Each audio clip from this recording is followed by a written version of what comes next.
तो हम लोगों को सीखना है relation between f and r in spherical mirror, है ना। एफ को बोलते हैं फोकल लेंथ, आर को बोलते हैं वक्रता त्रिज्या, है ना। इसके बीच संबंध देखना हम लोगों को स्फेरिकल मिरर के बीच में। स्फेरिकल मिरर जो होता है दो प्रकार का होता है ना, एक होता है कॉनकेव मिरर और एक होता है कन्वेक्स मिरर, है ना। हिंदी जो होता है अवतल दर्पण और उत्तल दर्पण, है ना। तो सबसे पहले हम लोगों को अवतल दर्पण में हम लोग F=R/2 प्रमाणित करना है ना। इसके लिए हम डायग्राम बनाए हैं, है ना। समांतर किरणें जो हो, है ना, वो फोकस से गई, है ना, और जो केंद्र से किरणें जाती है पूर्ण पथ से अपने लौट जाती है ना।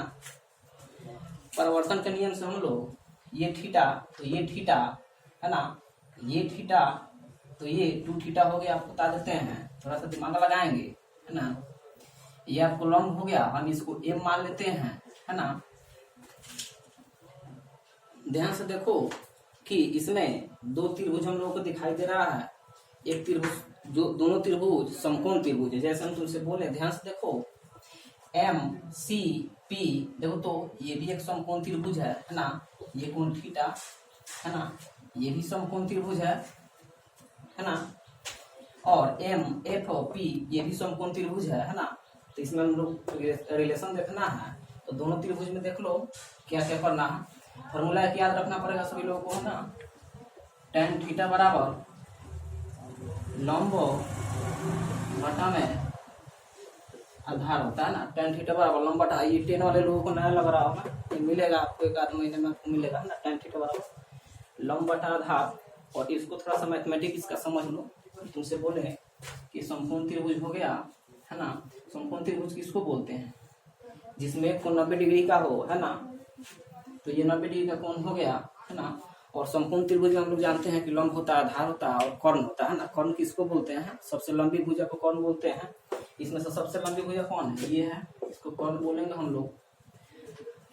अब हम तुमसे पूछें कि इसमें लंब कौन सा है, जैसे मान लो त्रिभुज हम ए बी सी दे दें, और इसमें हम पूछें कि लंब कौन सा है ना। तो लंब कोई बोलेगा कि ए बी लंब है और कोई बोलेगा कि बी सी लंब है। बस समझ रहे हो ना। कोई बोलेगा ए बी लंब है, कोई बोलेगा बी सी लंब है। अब कैसे कोई बोलेगा? जैसे हम यहाँ से देख रहे हैं तो ये भी हमको ये लंब दिख रहा है, कोई इधर से देखेगा तो उसको ये लंब दिखेगा, है ना। तो कोई ये लंब बोलेगा, ये आधार कहाँ गया, तो दिमाग लगाएंगे, है ना। ये 2 लंब कभी भी किसी त्रिभुज में नहीं हो सकता है ना। 2 लंब नहीं, पॉसिबल ही नहीं है ना।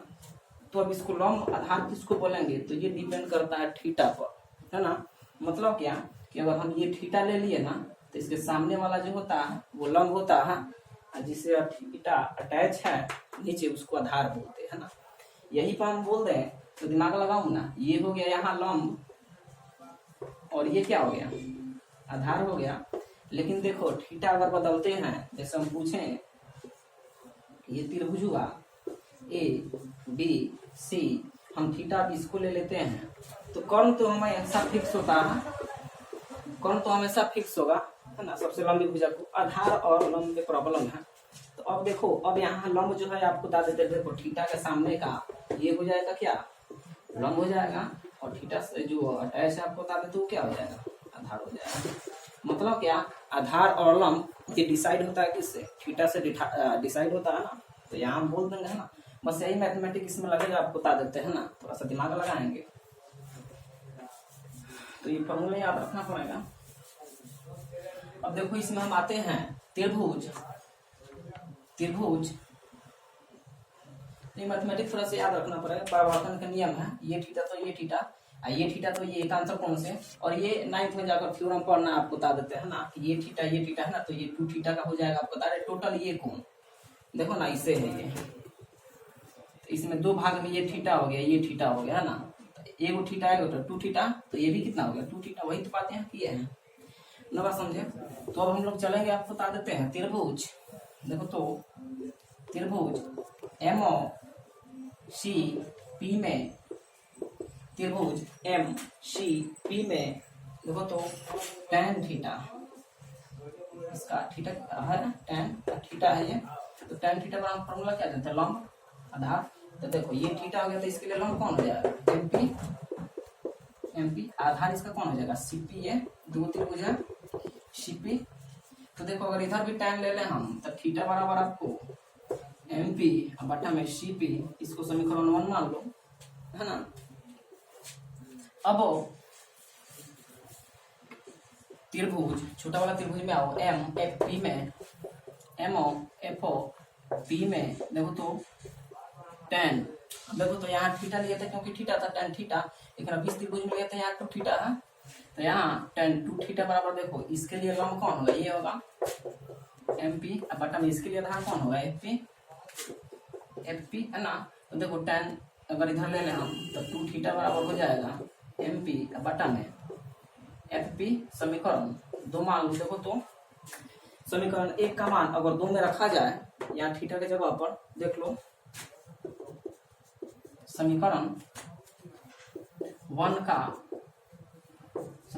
का मान 2 में रखने पर देख लो तो 2 अगुने थीटा का वैल्यू यहाँ कितना है MP बटा में CP बराबर में देख लो MP बटा में FP, देखो तो MP से MP कट जाएगा, बराबर में देख लो क्या हो जाएगा, ये तो ऊपर चला जाएगा, 2 बटा CP बराबर 1 बाई FP ना। अब थोड़ा सा दिमाग लगाओ, यहाँ CP क्या है, तो CP क्या है, मुना दिमाग लगाओ, CP को क्या बोलते हैं, है ना, ध्रुव से लेकर केंद्र तक की दूरी को क्या बोलते हैं, वक्रता त्रिज्या, इसको R बोलते हैं। हम तुमसे पूछें कि यहाँ FP क्या है, तो FP दिमाग लगाओ, FP इसको बोलते हैं फोकस दूरी, है ना, फोकस दूरी को स्मॉल f से दिखाते हैं, तो ये बराबर ये CP का मान इसमें रख दो, तो 2 बटा CP का मान मतलब R हो गया, 1 बाई FP का मतलब F हो गया, गुना कर दो तो देखो तो R इक्वल टू, तीसरा गुना कर दो 2F या F equal to R by 2।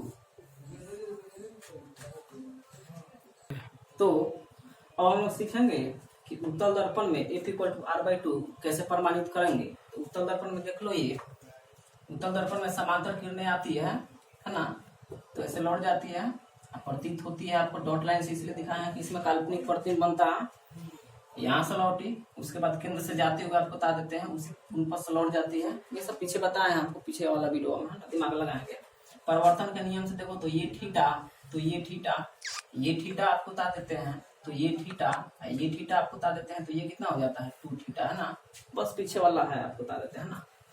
अब हम तुमसे बोले थोड़ा सा दिमाग लगाओ, 12 वाला त्रिभुज को ले लो, तो देखो 12 वाला त्रिभुज इसमें कौन है, समकोण त्रिभुज MPC, देखो तो त्रिभुज MPC में देखो तो tan थीटा लेंगे, tan थीटा बराबर इसका लंब कौन है MP बटा में आधार इसका कौन है PC, है ना, तो थीटा बराबर MP बटा में PC, समीकरण 1 हो गया। वही बात करना है, पीछे वाला आपको बता देते हैं ना। अब त्रिभुज देखो, छोटा वाला त्रिभुज ले लो, MPF में देखो tan, और फिर यहाँ 2 थीटा आ गया, तो 2 थीटा बराबर आपको लंब, तो लंब MP हो जाएगा, बटा में आधार इसका कितना होगा PF हो गया, है ना, तो 2 थीटा बराबर आपको बता देते हैं MP बटा में PF, है ना, समीकरण 2, है ना।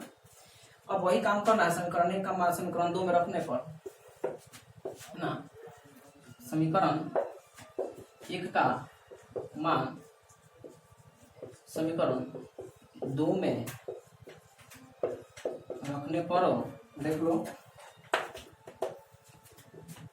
2 थीटा की जगह पर आपको MP बटा में PC बराबर देख लो MP बटा में PC, MP से MP कट गया, तो 2 बटा PC बराबर 1 बाई PC, गलत हो गया, यहाँ PF हो जाएगा, PF, है ना, ये हो जाएगा PF, है ना। तो देखो 2 बटा में PC का मतलब R, 1 बाई PF का मतलब F हो जाएगा, है ना, तो गुना कर दो तो R बराबर 2F, तो F equal to R by 2। थोड़ा सा दिमाग लगाना मुना। अब हम पूछें कि F equal to R by 2 अवतल दर्पण के लिए लागू होता है कि उत्तल दर्पण के लिए लागू होता है, तो बताएंगे कि ये F इक्वल टू r/2 अवतल दर्पण और उत्तल दर्पण दोनों के लिए लागू होता है ना। दूसरी बात है ना, हम पूछें कि क्या F इक्वल टू r/2 समतल दर्पण के लिए लागू होगा, तो जवाब क्या होगा कि समतल दर्पण के लिए लागू नहीं होगा। अब क्वेश्चन आ जाए, कोई पूछे आपसे कि समतल दर्पण में F इक्वल टू r/2 लागू क्यों नहीं होता है, तो चूंकि हम बताएंगे, चूंकि है ना समतल दर्पण की त्रिज्या क्या होती है, अनंत होती है। तो समतल दर्पण की त्रिज्या अनंत होती है, इसलिए आपको बता देते हैं इसमें F इक्वल टू r/2 लागू नहीं होता है। थोड़ा सा दिमाग लगा है ना। अब बहुत सारे लड़कों का एक क्वेश्चन आपको बता देते हैं कि क्या सर ये समकोण त्रिभुज है ना, यहाँ बिंदु लिया है, यहाँ से आप मेजरमेंट कर रहे हैं ना, तो वो नाम आपको बता देते हैं कि कोई भी दर्पण होता है, जैसे हम बोले कि ये हो गया अवतल दर्पण, ये हो गया उत्तल दर्पण। तो फिगर में ऐसे समझने के लिए ये सब हम बनाते हैं ना। ये फिगर आपको इतना बेंड नहीं होता है ना, इतना झुका हुआ ही नहीं होता है ना, ये थोड़ा सा होता है, आपको बता देते हैं एकदम थोड़ा सा होता है, इस प्रकार से होता है। तो इस प्रकार से रहेगा तो देखो इतना हम बहुत टेढ़ा इसको बनाए थे, और इसको सीधा करें तो ये बिंदु इस बिंदु पे आ जाएगा, यानी इसके बराबर ही हो जाएगा, है ना। बात यार समझना, इस पर न्यूमेरिकल हम लोग देखेंगे, याद रखेंगे। जय हिंद, जय भारत।